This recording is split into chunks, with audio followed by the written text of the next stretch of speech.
My name is Cecil Park. I'm the Napa's first Korean-American winemaker and viticulturist.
이노바투스 크베예요. 블렌드 자체가 굉장히 독특한 그런 와인이에요.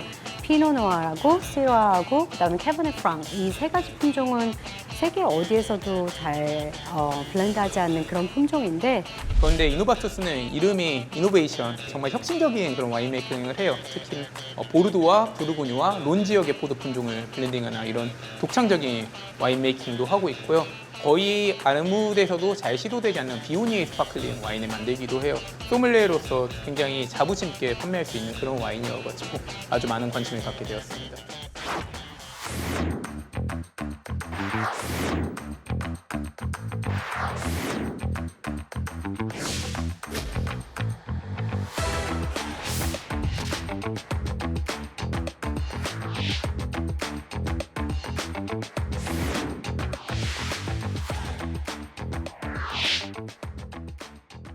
Welcome to the Globalists.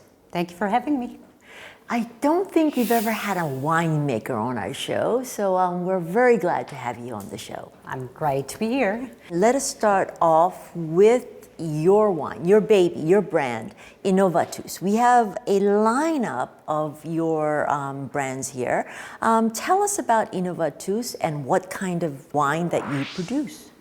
So Innovatus is the innovation in Latin word, and it's innovative spirit in Napa Valley. I'm the Napa's first Korean winemaker and viticulturist, and it was more for my own perspective to contribute to the culture in Napa Valley with the new idea and new approach. So I did a little bit more interesting, unique, try to make this wine. For example, this Innovatus wine, a sparkling wine made out of Viognier. The reason Viognier is such innovative is that it's really rarely used in Napa Valley, right? Correct. It's grown less than 2% grown in Napa Valley. It's a very, very rare grape to find.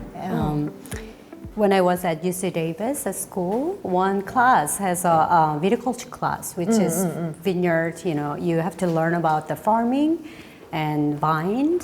One class, you have a 1 acre of land, which is huge land, and then the vines have a name tag number. Oh, okay. 1, 2, 3, 4, 5, 500. So you have to really name it each individual vine, and basically you have to learn about the vines by looking at the leaves and cluster and taste. And Viognier was my favorite grape. Wow. And I love the fruit so much. And back then I said to myself, I'm gonna make the wine out of this to really showcase what the vines and what the fruits tells you. So that's why I started making Viognier. Oh wow! So you fell in love with the grape. So why was Viognier not used that much in Napa? Is it just hard to find, or was it hard to grow? Well, hard to make.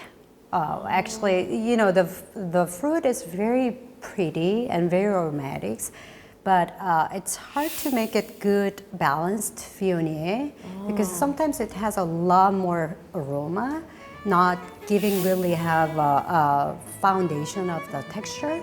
Then it feels like a very oily and flat. So not many people make it, and also the market demands, Chardonnay and Sauvignon Blanc are very well-known grape variety and white wine. But Viognier, nobody knows. So, and they don't expect that from Napa Valley. But before we go on, shall we taste a little bit so that we can actually tell people how great it is? Sure. This is Viognier Brut Sparkling, which is a dry. And it's 2021 vintage. And let me open it first, and then we can start. So sparkling champagne raisin. They make it... They use Pinot Noir, Pinot Meunier, or Chardonnay. So this is an even rare case that Viognier grapes turn to be. And these are 100% Viognier. Yeah, it's 100%. It's not a blend of any sort.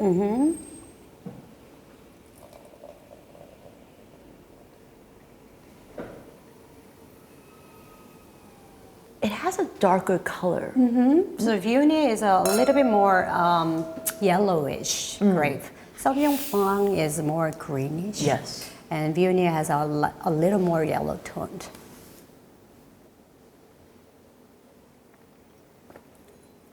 Truthfully, I'm not a big fan of sparkling wines, but this has a much more drier feel to it than other sparkling wines.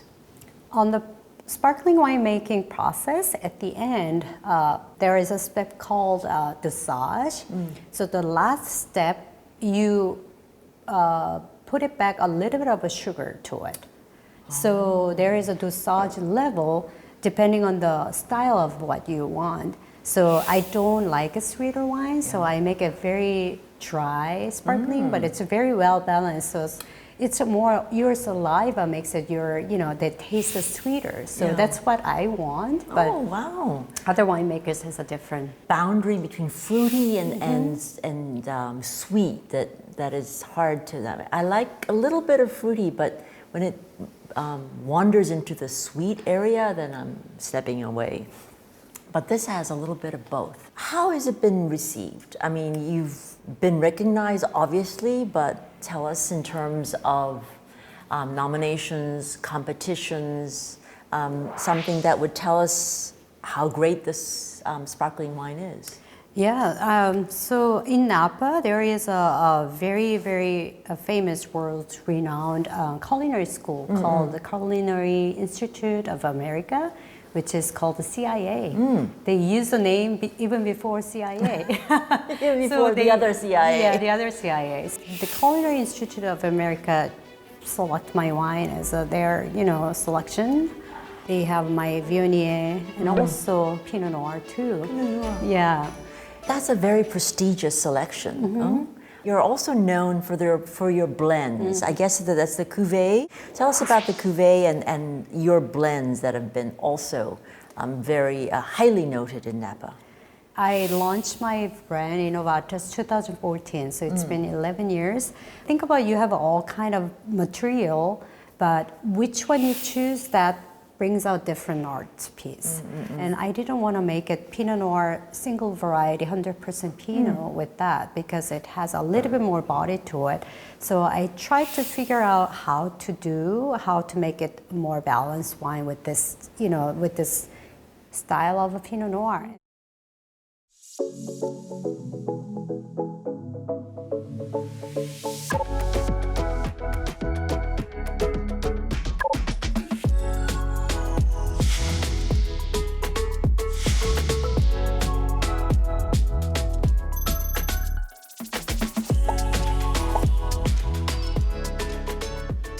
That's a very unusual blend in Napa Valley because Pinot Noirs, as you say, is usually very light. Shiraz is very heavy and bold and full-bodied. Pinot Noir, to balance out a more bold Pinot Noir with Shiraz, which is even bolder. Exactly. That's a different, innovative idea, innovative approach. nobody really try out, Pinot Noir blend with others. I said to myself, why not? I kind of thought, it could be a balance, but nobody ever done it. So let me try. I just, My goodness. Yeah. How has that been received? I let them, guess what the blends are, and then people have fun with that. Casual, but it has a nice body to it too, so it's a good pairing wine. So, What kind of food does it pair with? I created a pairing menu with Korean first Michelin star chef Tony Yu in California. His signature dish, which is a buckwheat noodle with a little bit of a spicy sauce in it. And then it paired pretty well. I was Really? very surprised. Buckwheat noodle with the spicy, sauce. And this one has a kind of kick to the spicy flavor as well. So now it pairs pretty well. Oh. You have a lot of pairings with this new variety and good reaction from Napa Valley and Korea and around the world. But I'm curious about the name itself, Innovatus. I mean, obviously, it sort of reflects your innovative spirit. But when you thought about this brand, was that what you were thinking about? What did you want this brand to say about you and what you represent? So as an immigrant and as a female, Napa is not like an easy place to enter. And there are a lot of people who has a talent, who has a passion. And as an immigrant, when I started my career in Napa, it was very challenging. I'm not competing with them, like like one-to-one, but it's more like my contribution to bring something there with this innovative idea. And then I thought, think about Robert Mondavi in Napa. I was thinking, Yeah, he's an immigrant. He's second generation from Italy, and then he brought his perspective with this, Italian heritage. At the same time, he adopted, French winemaking, and he really bring up the Napa Valley as a beautiful wine country as it is now. So I thought, actually Napa, spirit is innovative, like Robert Mondavi and even me, and then someone else as well. They're all pouring their heart and passion to build something there. So that's Innovatus. Yeah. Well, it seems quite appropriate in yourself and your approach and your wines. Being, of course, an immigrant, and you talked about being a Korean immigrant in Napa Valley, must have been a very challenging one. And of course, your being a woman adds to the challenge. How did you face these challenges? What lessons and takeaways do you get from these? Especially Napa, there are a lot of famous, winemaking consultant. They're men. I think it was more for my self-discovery because when I went to US, I was 27. I was already grown-up person, and when I entered into this wine country, I was really nobody, and then I was, my language wasn't good enough, and then I didn't know about the culture. I didn't have the knowledge about the winemaking.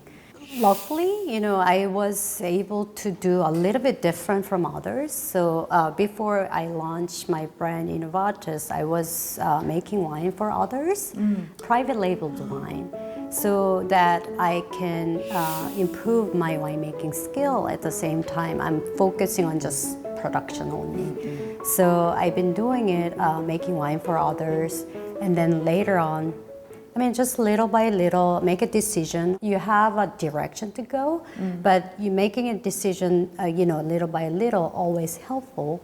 And then while I was making wine, I realized I'm not really speaking the language in the industry. So I went to UC Davis to get the vocabulary first, because in the wine industry, one word Yeah. tells a lot, means a lot. So you want to understand what they're saying just by saying only one word. True. So I went to UC Davis after I was making wine for maybe 5-6 years. And then I went to UC Davis learning about the winemaking, vocabulary, Yeah. and then also farming side, the viticulture side as well. So that's kind of like a step by step. Also, when you are doing your best and then you kept your direction, then you see opportunity sometimes, and then you do try that thing, work it out. Yeah. But you obviously found a way, found your own path, and you've been very successful. I'm trying to, and then I'm very grateful for all this opportunity, and then especially this is very new thing that I can really tell people now that you can do it. It's even though it's a very new world and a new job and then new industry, still you can do it. Well, you've now paved a way for a lot of other Asian females to look at this as one opportunity for them, job choice. But I think in our next episode, we are very curious to see how you paved the way, to learn about your story, about the various problems and successes that you've had during your very unconventional path to becoming a viticulturist. You've also told us that you didn't have even a sip of wine until you were like 27. Yeah, when I went to US, that was the first experience and also first love. Yeah. How do you make the jump from selling, Korean, I guess it was coffee-related, coffee-related company? I guess it was a destiny. I think I'm a bridge between Napa and Asia. Adapt some of the Korean natural farming practices to Napa Valley. So I'm gonna try out a little by little.